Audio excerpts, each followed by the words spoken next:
Et là aussi, maître, vous pensez que ça va continuer comme ça, le mouvement en tout cas de baisse de prix et du retour à la négociation, notamment en tenant compte des budgets travaux, des étiquettes FG, ça va continuer, donc ça va ajuster les prix.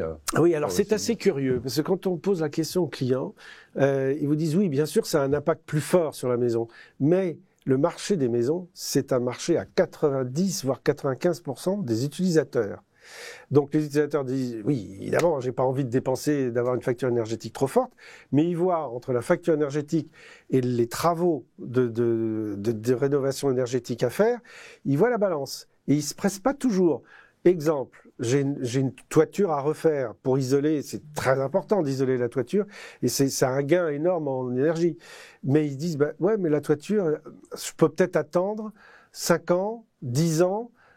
Parce que la toiture est encore bonne et je ferai la rénovation énergétique de la toiture au moment où il faudra le faire, vraiment quand ça fuira de tous les côtés. Vous voyez, Oui, parce qu'il y a un reste à charge aussi qui est assez important. On voit que pour passer, il y a eu des études d'une étiquette G à une étiquette, par exemple, D ou meilleure, c'est 40 000 à 60 000 euros.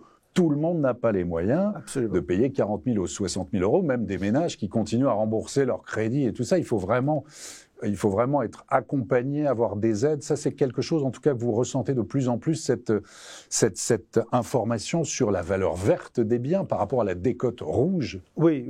Ah ben ça, de toute façon, aujourd'hui, ça tient. En fait, c'est depuis que tous ces diagnostics existent, parce que c'est un diagnostic de plus, c'est toujours de l'or en barre pour les acquéreurs pour négocier. Mais là, le DPE, c'est parfait pour un acquéreur qui veut négocier. Il voit l'étiquette basse, forcément. Et il veut négocier. Et comme je vous le disais tout à l'heure, cela dit, maintenant, les vendeurs le savent et ils ont tendance à impacter dès maintenant. Ils anticipent. Oui, ils anticipent et ils baissent la demande de prix, ce qui fait qu'il y a moins de négociations qu'on le croit. Parce que l'acquéreur dit, mais oui, vous avez vu, vous êtes F. Ben oui, mais vous avez vu le prix aussi, on l'a déjà mis dedans. Le fait que vous allez avoir les huisseries à changer, vous allez avoir peut-être... En fait, aujourd'hui, la plupart des travaux dans les maisons, c'est pas forcément les huisseries qui coûtent, ça dépend s'il y a beaucoup de fenêtres, mais qui coûtent cher, ou la toiture. C'est souvent, on va chercher la pompe à chaleur. Parce que la pompe à chaleur, elle est facile à installer dans une maison.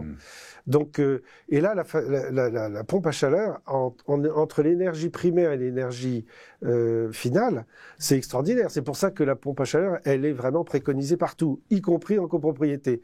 Là, ça paraît un peu plus bizarre, parce que en matière de copropriété, mettre une pompe à chaleur, c'est quand même beaucoup plus compliqué. Ouais. Mais dans la maison, c'est efficace. Et c'est peut-être dans les travaux ce qu'il y a en rapport qualité-prix vraiment le plus... Les gens le savent maintenant.